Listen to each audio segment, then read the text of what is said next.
Okay guys, so I'll try to share with you what I do, which is actually very similar to what Andy does. I use a clock system once again. I asked my roommate, how Luke Donald does his distance control with his wedges, and he told me that Luke Donald really does it a lot off field. He doesn't do a clock system. And I think that's okay for some people, especially if you have a ton of time to work on your wedges and short game and distance control, and you can practice it for 6 hours a day. But for most of us, we need more of a system. We need more finite instruction. So the clock system has definitely been helpful to me, who doesn't have 5 hours a day to practice on short game. So for me, once again, similar thing to what Andy said. I personally don't have a clock system that starts only up until 50 yards. So once 50 yards comes in, I have my clock system. But for 10, 20, 30, 40 yards so far, that's what I do off field, because when I'm close to the green, depending on the greens are firm or soft, I'm short-sided, I got a lot of green to work with. There's so many manipulations that I don't have a really standard shot. So for me, once again, if everything's going to be similar, I'll be keeping the ball position relatively middle, and for me, I just try to, like I said, eliminate a lot of wrist hinge. I try to just feel very rocky. There can be nice, subtle, supple wrist hinge, but I don't want a lot of wrist cock. I want to try to keep a consistent loft and a consistent speed on these shots. So you'll see me, as you can see, it's kind of a back and forth motion. And then, like I said, once I get to 50, then I know for 50, for me, I think I go to about 9 o'clock. But as I was talking to Andy, what we feel isn't sometimes what we always do, but that's okay. If I feel like I go to 9 and I go a little past, but that's my 50-yard shot, at least if I know where that feel is for me. So 50-yard shot, I feel like I go about to 9 o'clock. I'll get it. That was a good distance, and I was just telling Andy, I have a problem, especially with wedges, 50, 60, 70 yards, of making too big of divots and having the ball going too far. So I'll try to demonstrate that. So something like that, I'll make a bigger divot and the ball careens over the green. Okay, so one of the things I'm trying to do is to kind of brush the grass more, bruise it, kind of have a little more upswing, and maybe release the club a little more, not have so much lag at impact. So maybe something like this.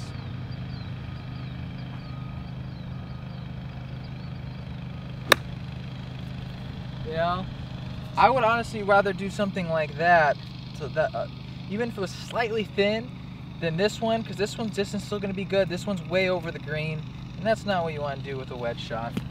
So try to figure out what clock system is good for you, what numbers on the clock give you your yardages, and really just try to have a consistent loft and a consistent speed.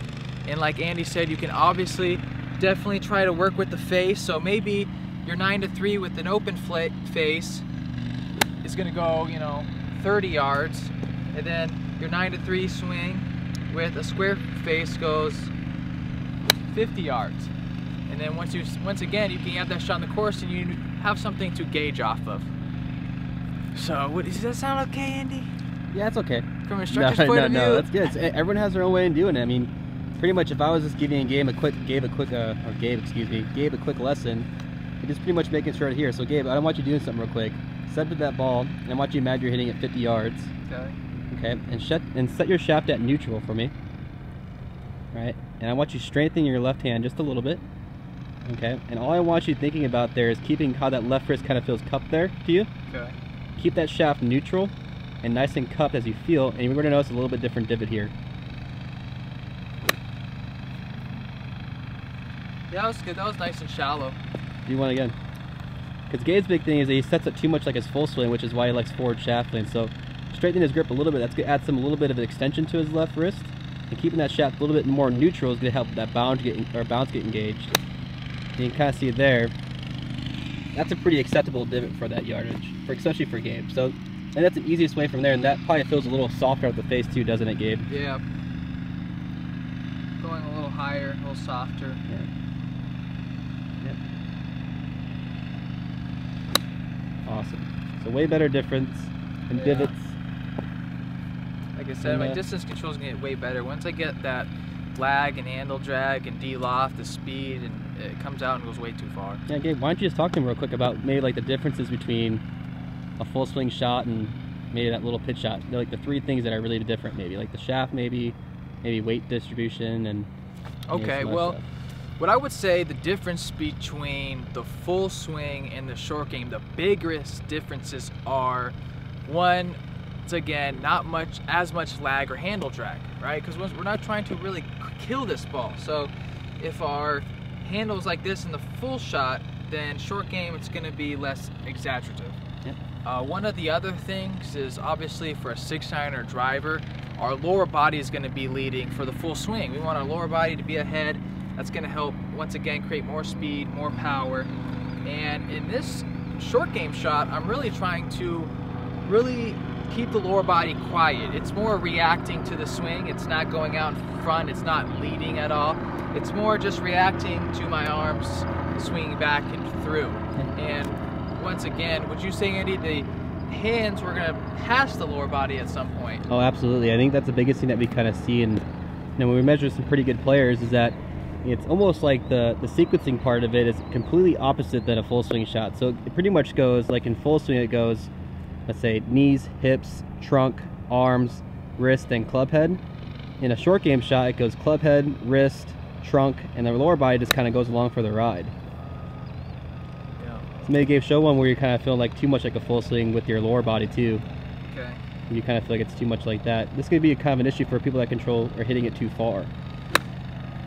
You guys see the difference there? If you guys see that how much that divot was there too. Gabe, show where your ball was actually at too. It was right here probably? Yeah, so that's a pretty descending blow on that little shot as well. And this was the one before. Yeah, you see the difference. So that little narrow one's the bounce engaged, that long wide one's too much like a full swing. This is what you don't want. See the speed and the lag? This is what people who don't know how to control short game do. It's just working as one unit. Gabe likes using that word, unit. Did I say unit a lot? No. Because I was watching the vid. You can keep it recording. Yeah. I was watching the vid with Jim, with the one we made out here. He kept saying optically. He said optically like 5 times. It's He's okay. like, I say keep it simple, or like simple. Yeah, you're like simple sense. Yeah, in a simple sense. In a simple sense. Jim's like, optically from here, it seems more right, and optically to your eyes. We all have our own little things. Optically. Oh, geez, take it easy. You're like, so they keep things in a simple sense. Yeah, it's not really a playing swing. That's my instructor. What's mine? Do I have any of those? What's up, YouTube?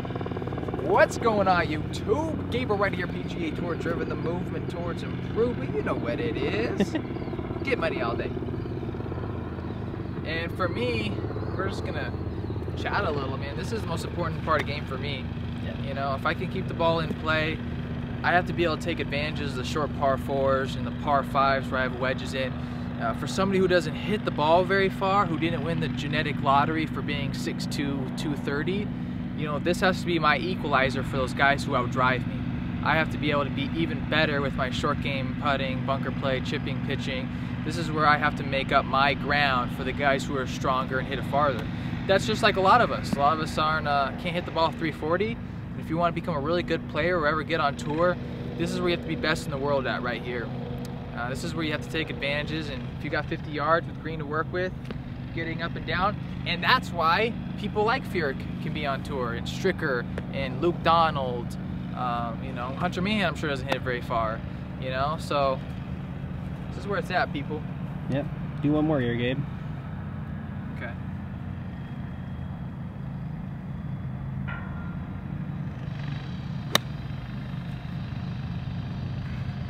Cool.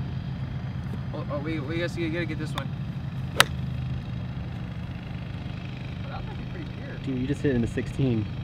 Oh, you see that thing? You see that guy? Huh? What? I didn't hit nobody. That one wasn't so pure. That's a grounder, the other one's a pop fly. That's working on your short game. That's a short game toss shot. Well, you know, it's all hand-eye control, and you got to make things harder so then when you go back to hitting it while it's still, it's easy. We've got no eyes. Most people don't think about this shit, Andy. You gotta think outside of the box. Remember like we were doing last time you were dropping it? Yeah. Good instructors, a little crazy, a little cuckoo. Keep it simple. See, that's where... In a simple sense. In a simple sense. You just tell me hit a good shot. Yeah, good. What's up with these damn mowers while we're videoing? It's been loud as hell out here today. Uh-oh. It's all right.